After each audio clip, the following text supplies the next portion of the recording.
Petro wechipiri chitsauko chokutanga. Simon Petro, muranda nomupostori waJesu Kristu, kuna vaya vakamugamuchira kutenda kunokosha sokwedu, kubudikidza nokururama kwaMwari wedu nomuponesi wedu Jesu Kristu.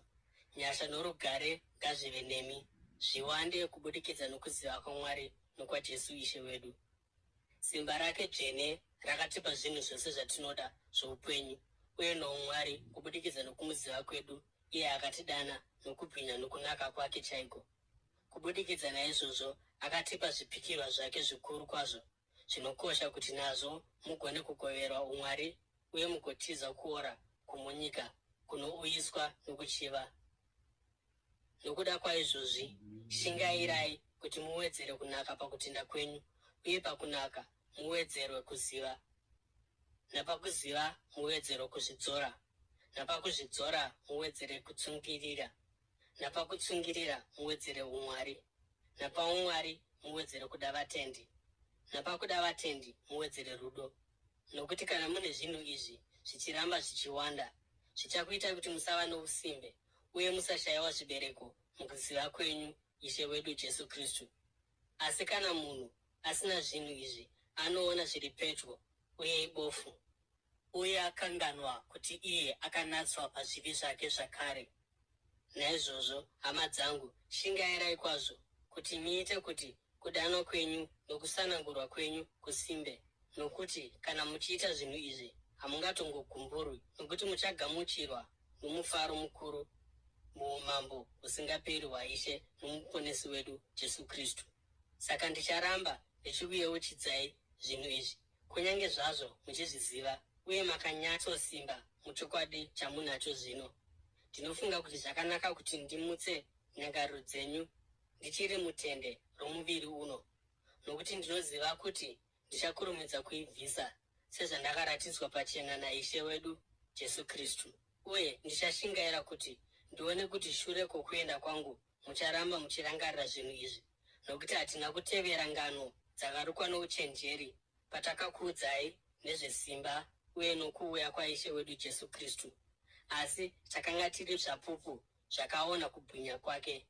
Nokuti akagamuchira kukudzwa nokubwinya kwakabva kuna Mwari Baba pakauya inzwi kwaari richibva kudenga mukubwinya kukuru richiti, uyu ndiye mwanakomana wangu mwandinoda, mwandinofarira kwazvo. Isu pachedu takanzwa izwi iri rakabva kudenga patakanga tinaye mugomo dzvene. Uye tine shoko ravaprofita rakasimba kwazvo, uye muchaita zvakanaka kuti muriteerere, rakaita sechiedza chinovhenekera murima kusvikira utonga hwatsvuka uye nyamasase ichibuda mumwoyo yenyu. Pamusoro pazvo zvose munofanira kunzwisisa kuti hakuna chiprofita chorugwaro chakauya nokungodudzira kumuprofita pachake oga. Nokuti hakuna chiprofita chakatongouya nokuda kwomunhu, asi vanhu vakataura zvaibva kuna Mwari vachisundwa noMweya Mutsvene.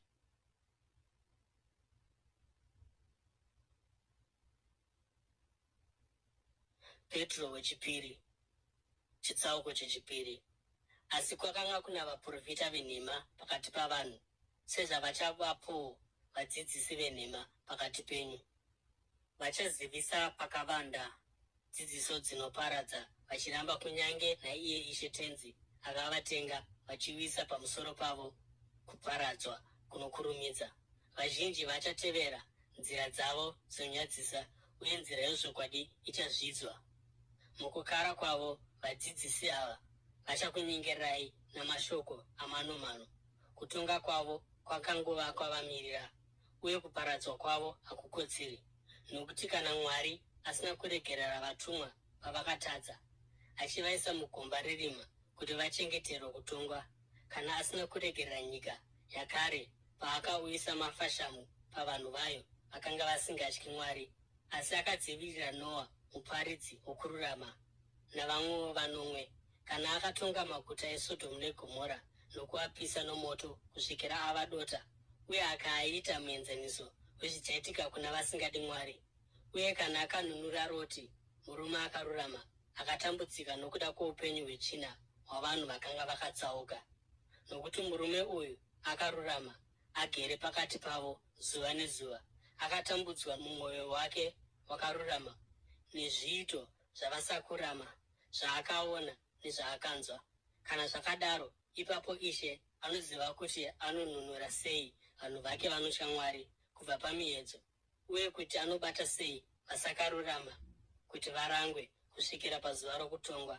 Izvozvo zvinoitwa navaya vanotevera kuchiva kwakaora kwomunhu wenyama uye vachizvidza vakuru. Vanhu ava havatyi kutuka zvisikwa zvokudenga, vakashinga uye vanozvikudza. Asi kunyange vatumwa, kunyange zvazvo vakasimba kwazvo uye vane simba guru, havauyi pamberi paIshe vachituka nokupomera mhosva zvakadai muzvisikwa izvi.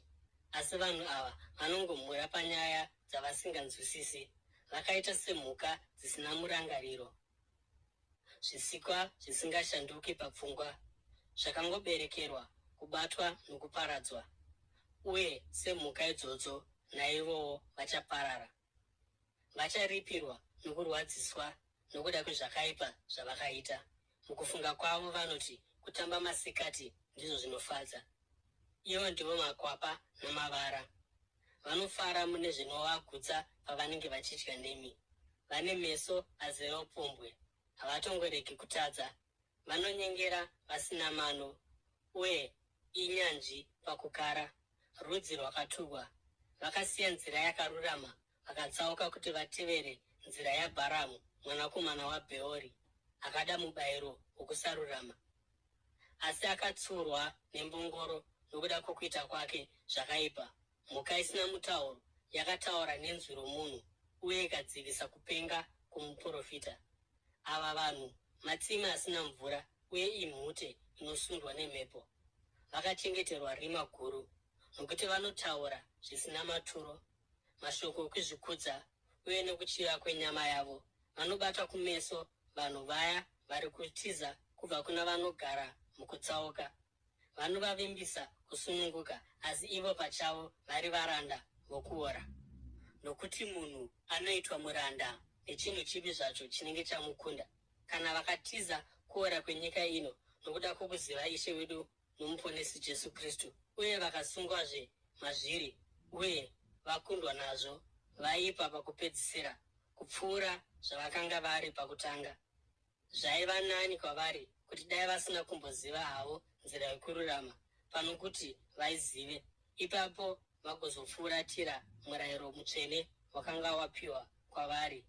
Tsumo iyi ndeyechokwadi kwavari inoti, imbwa yakadzokera kumarutsi ayo, uye nguruve yakanga yashambidzwa yakadzokerazve kunoumburuka mumatope.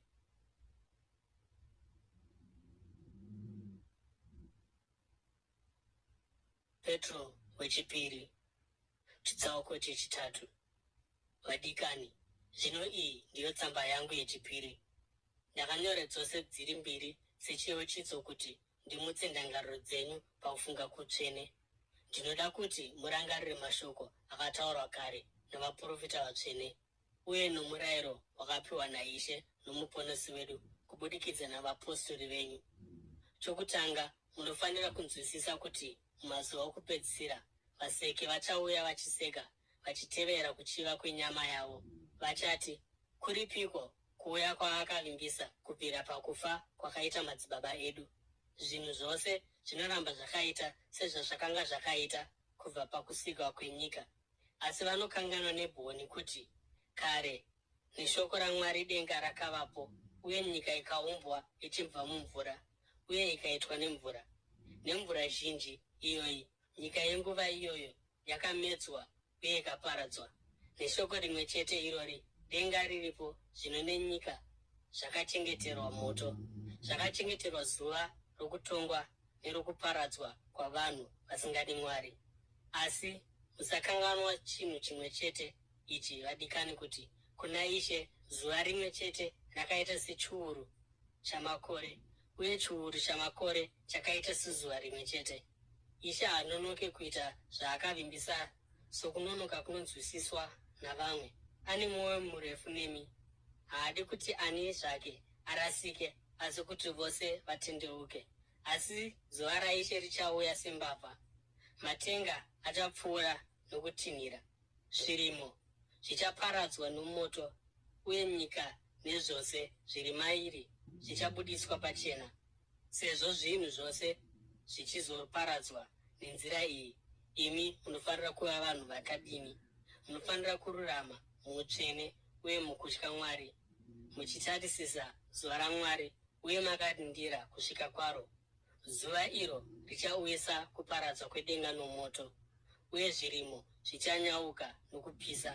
Asi sezvaakavimbisa, isu tinotarisira denga idzva nenyika itsva, iwo musha wavakarurama.